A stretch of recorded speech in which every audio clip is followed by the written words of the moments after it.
دنیا پھر اس دنیا میں تمہارا تب دبا ہو جائے گا۔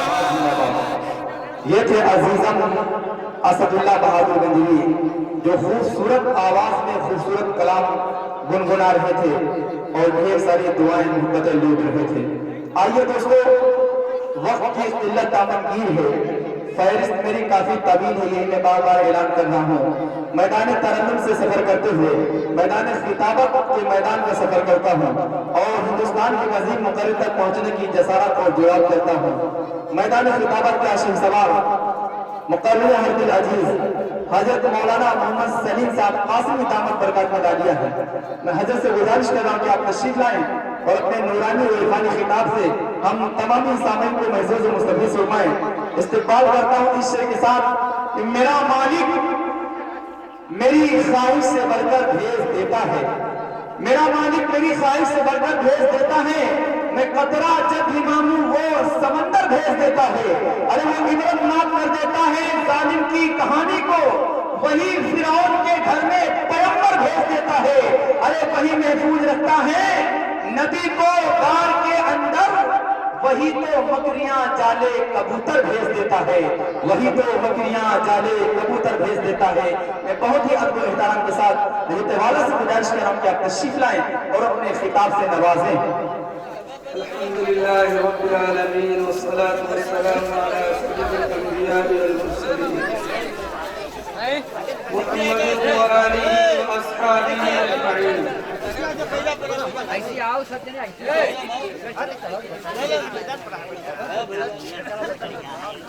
تشریف ہے کہ بھئی افراتفری کا ماحول نہ بنائیں،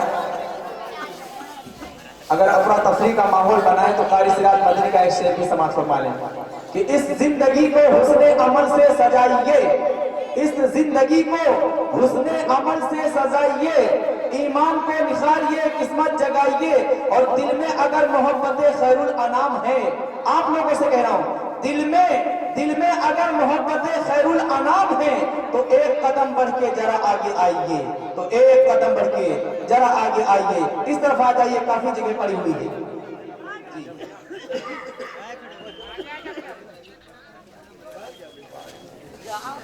وما أرسلناك إلا مبشرا ونذيرا وداعيا إلى الله بإذنه وسراجا منيرا۔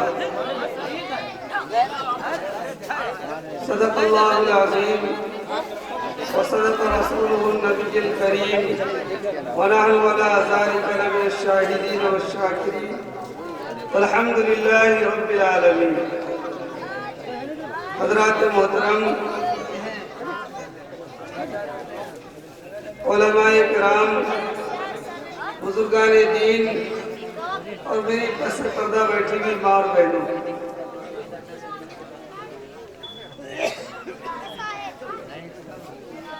حضرات علماء کرام کی فہرست بہت طویل ہے، میں چند منٹ کے لیے آپ حضرات کے درمیان حائل ہوں۔ دعا فرمائیں کہ اللہ تبارک و تعالی کچھ کام کی باتیں زبان سے کہلوا دے اور کہنے والے کو کہنے سے زیادہ عمل کی توفیق عطا فرما دے۔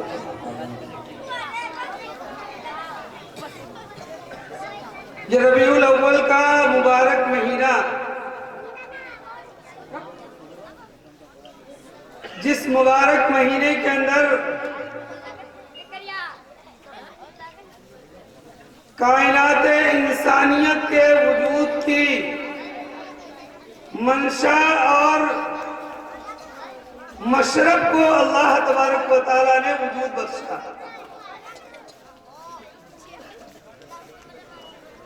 ربیع الاول کا بابرکت مہینہ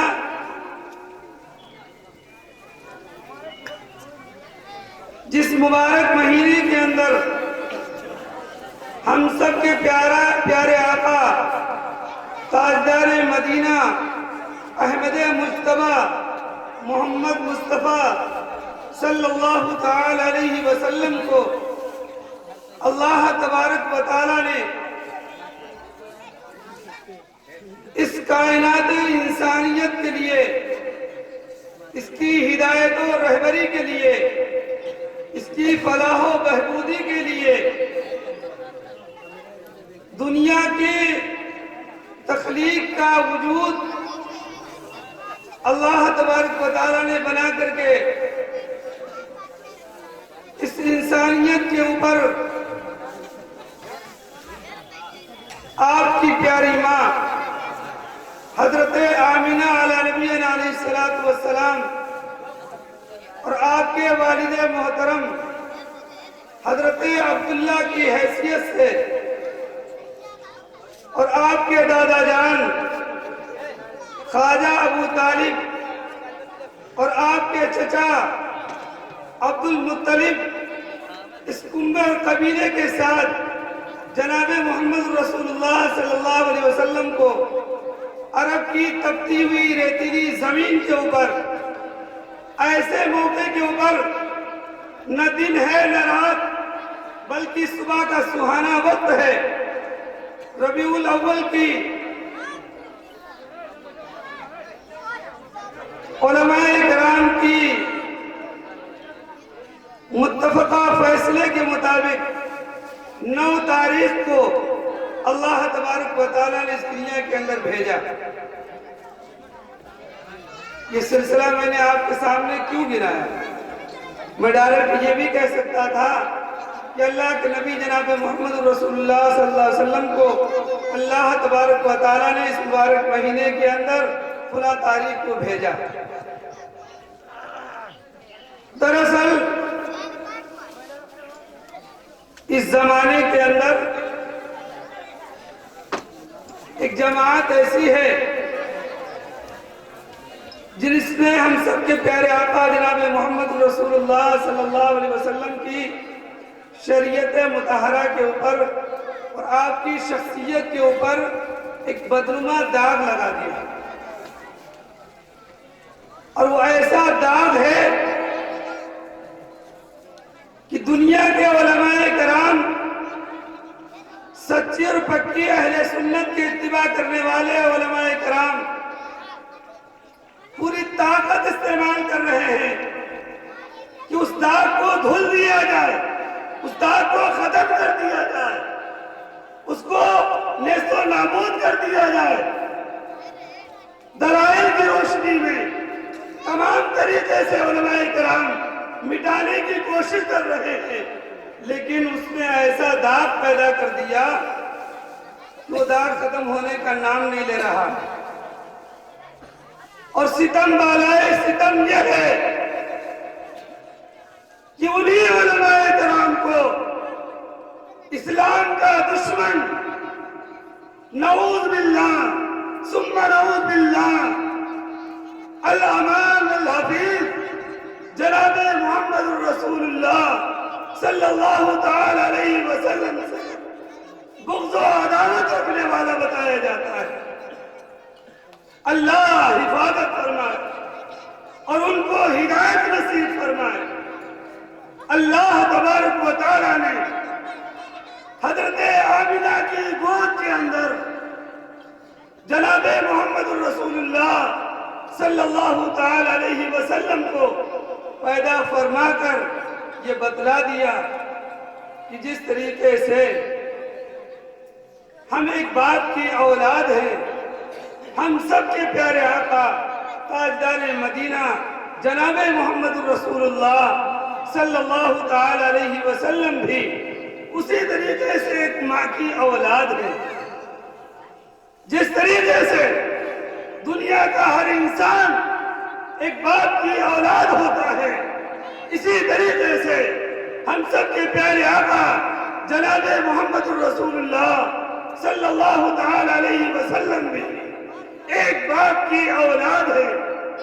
جس طریقے سے ہر انسان کے کنبر قبیلہ ہوتا ہے، ایک خاندان ہوتا ہے، ایک نسب ہوتا ہے، ایک سلسلہ ہوتا ہے، اسی طریقے سے جناب محمد رسول اللہ صلی اللہ تعالی علیہ وسلم کا بھی ایک قبیلہ ہے، ایک خاندان ہے، آپ کا سلسلہ نسب ہے اور تاریخ کی کتابوں میں محفوظ ہے۔ آپ سمجھ گئے ہوں گے کہ میں کیا کہنا چاہتا ہوں۔ اللہ کے پیارے نبی جناب محمد رسول اللہ صلی اللہ علیہ وسلم کو بشریت کے زمرے سے خارج کرنے والے ناعاقبت اندیش ہیں، ان کو صحیح علم نہیں ہے۔ میں بتاتا ہوں، بشر ہو کے عرش آتا جائے محمد، بشر ہو کے عرش آتا جائے محمد، ملک ہو کے عرش آتا جائے کوئی نہیں سکتا۔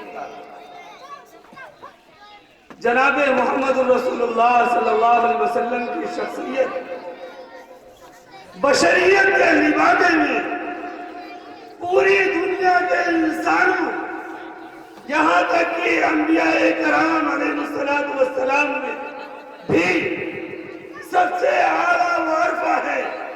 میں تو یہاں تک کہا کرتا ہوں کہ جو اٹھے تو آسمان کو بلندیاں مل جائیں، جو اٹھے تو آسمان کو بلندیاں مل جائیں، اور جو بیٹھے تو دھرتی کو سکون مل جائے۔ جسے پسینہ آئے تو گلشن مہکنے لگے، جو بولے تو انادل چہکنے لگے، جس کے کردار کی عظمتوں کا یقین اس کے حاسدین کو بھی ہے، اس کے دشمنوں کو بھی ہے، اس کی شریعت کے نہ ماننے والوں کو بھی ہے، یہاں تک کہ اس کا کلمہ نہ پڑھنے والوں کو بھی ہے۔ اس سے آگے کیا کہا جا سکتا ہے؟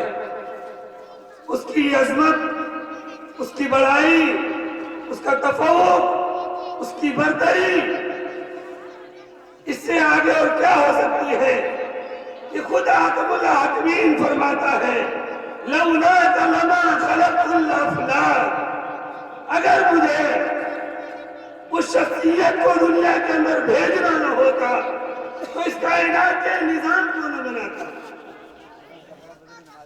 اس شخصیت کو اللہ تبارک و تعالیٰ نے اس مبارک مہینے کے اندر دنیا کے اندر بھیجا، اور جب وہ ذات دنیا کے اندر آئی تو جو نفس سب سے زیادہ کچلی ہوئی تھی، وہ صنف نازک، جس کا کوئی مقام و مرتبہ نہ تھا، جس کی کوئی عظمت نہ تھی، جس کا حال یہ تھا کہ بچیوں کو پیدا ہونا انسانوں کے لیے شرم آر محسوس کیا جاتا تھا۔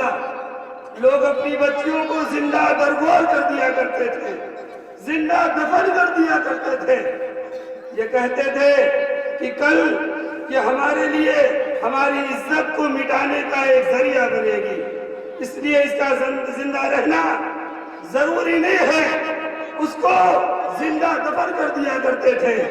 وہ صنف نازک جس کا حال یہ تھا کہ اگر اس کی زندگی میں اس کے شوہر کا انتقال ہو جائے تو اسی شوہر کی چتا کے ساتھ اس کی بیوی کو، جو اس کی شریک زندگی تھی، اس کو بھی اسی کے ساتھ جلا دیا جاتا تھا۔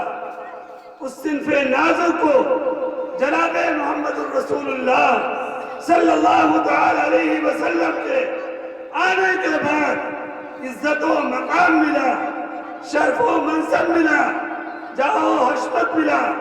لیکن آج یہ مائیں، ان کا حال یہ ہے کہ نمازوں کی ان کو کوئی فکر نہیں، جبکہ اللہ کے نبی صلی اللہ علیہ وسلم نے ارشاد فرمایا تھا الصلاۃ قرۃ عینی فی الصلاۃ، نماز میری آنکھوں کی ٹھنڈک ہے۔ الصلاۃ عماد الدین، نماز دین کا ستون ہے۔